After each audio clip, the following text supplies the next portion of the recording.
Thank you, Chair Byer, Vice Chair Finley, members of the committee. For the record, my name is Christine Drazan. I am State Representative for House District 39, and I'm also the House Republican leader.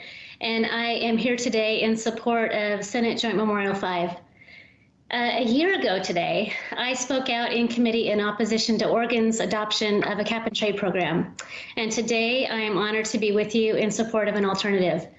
My concerns with Oregon's proposed bill were pretty straightforward for me personally. It would raise prices, disrupt a stable economy, hurt competitiveness for Oregon businesses, and harm the poor. I believe then and believe now that adopting a state-level bureaucracy to a global crisis was not and is not the answer.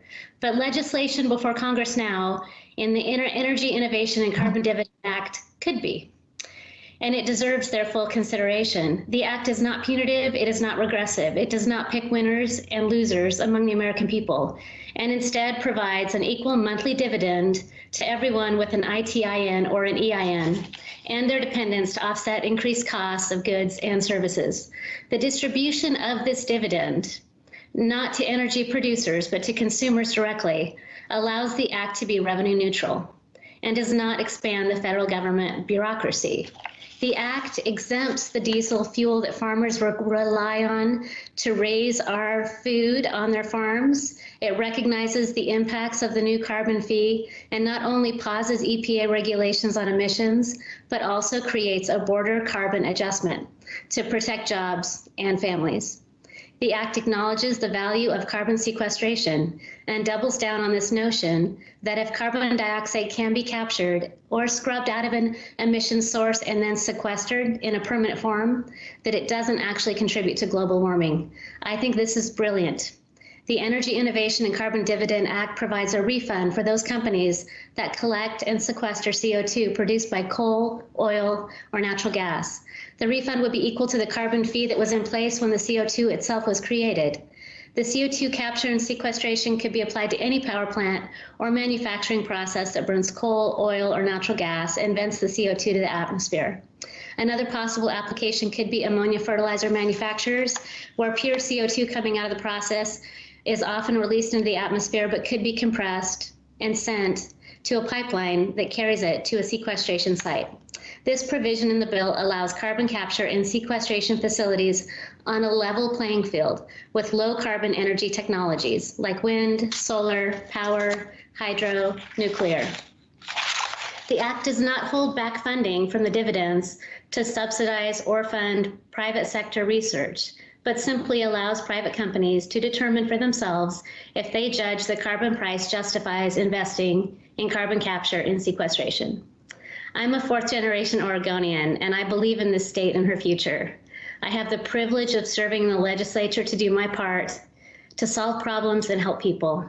And like the generations of Republican leaders before me, I believe in the values of conservation and stewardship. I also believe in working together for the common good. And when we have the opportunity to work together to support a balanced approach to the challenges that we share, we should take it. The Energy Innovation and Carbon Dividend Act is not perfect, but it is an opportunity and we shouldn't squander it. It's an opportunity for Congress to stop playing small ball on climate. It's an opportunity to level the playing field for businesses that operate under the onerous state level regulations that we have put on energy in our own state. It's an opportunity to recognize Oregon's innovations and contributions to our nation's low carbon future, to support access to reliable, affordable, low-carbon energy sources and incentivize carbon sequestration. This is an opportunity to urge Congress to act on a proposal that supports our shared commitment to steward Oregon's unrivaled land, air, and water without sacrificing jobs or putting families or our economy at risk. For the skeptics, and there are many, I would like to acknowledge the dangers that are present in such sweeping reforms. The devil is always in the details, and this act is not yet finalized.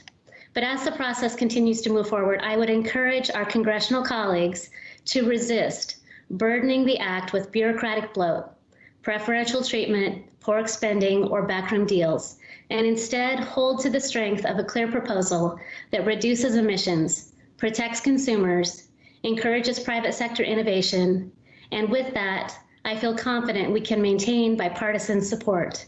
In closing, I would like to thank Elizabeth Gracer Lindsay, my opponent from my 2018 campaign. Elizabeth introduced me to the Energy Innovation and Carbon Dividend Act. She was willing to reach out to me when issues mattered to her. She refused to be drawn into fear or anger and instead built bridges across party lines while persistently advocating for bipartisan progress on climate, and for that I'm grateful.